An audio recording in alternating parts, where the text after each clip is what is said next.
আসসালামু আলাইকুম ওরহমতুল্লাহি ওবরকাতুহ। আলহামদুলিল্লাহ ওয়াসসালাতু ওয়াসসালামু আলা রাসূলিল্লাহ ওয়া বাদ। সুপ্রিয় দর্শক শ্রোতা ভাই বোন, আজকের ভিডিওতে আমরা জানব আইয়ামে বীজের রোজা রাখার ফজিলত সম্পর্কে। প্রিয় দর্শক শ্রোতা ভাই বোন, প্রতি আরবি মাসের 13, 14, 15 তারিখে যে রোজা রাখা হয় এটাকে আইয়ামে বীজের রোজা বলা হয়।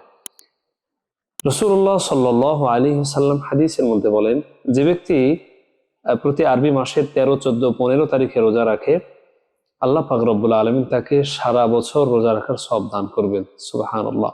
এই হাদিসের সত্যায়নকারী রূপে আল্লাহ তাআলা একটি আয়াত নাজিল করেছেন। আয়াতটি হচ্ছে মান জাআ বিল হাসানাতি ফালাহু আশরু আমসালিহা।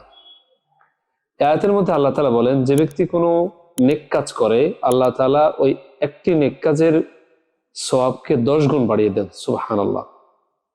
দর্শক শ্রোতা ভাই বোন, আমরা যদি হিসাব করি এভাবে যে 3টি রোজা 3 × 30 হয়, আর আমাদের বছরে 12টি মাস, তাহলে 12কে যদি আমরা 30 দিয়ে গুণ করি তাহলে 360 দিন হয়। এই মোট এক বছর হয়ে যায়। তো এই আয়াতটি মূলত রাসূল সাল্লাল্লাহু আলাইহি ওয়াসাল্লাম যে হাদিস বলেছেন 3 দিন রোজা রাখলে, প্রতি মাসে 3 দিন রোজা রাখলে আল্লাহ তাআলা তাকে সারা বছর রোজা রাখার সওয়াব দান করবেন, এইভাবে হিসাব করলে জিনিসটি পাওয়া যায়। এরপরে হযরত আব্বাস রাদিয়াল্লাহু তাআলা আনহু আরেক হাদিসের মধ্যে বলেন, যে ব্যক্তি রমজানের রোজা এবং এই প্রতি মাসের 13, 14 তারিখে রোজা রাখে, আল্লাহ তাআলা তার অন্তর থেকে বিদ্বেষ খটকাকে দূর করে দেন। সুবহানাল্লাহ। তাই আসুন আমরা সকলেই এই 3টি রোজার ব্যাপারে যত্নবান হই। আল্লাহ পাক আমাদের সকলকেই আমল করার তৌফিক দান করেন। আসসালামু আলাইকুম ওয়া রাহমাতুল্লাহি ওয়া বারাকাতুহু।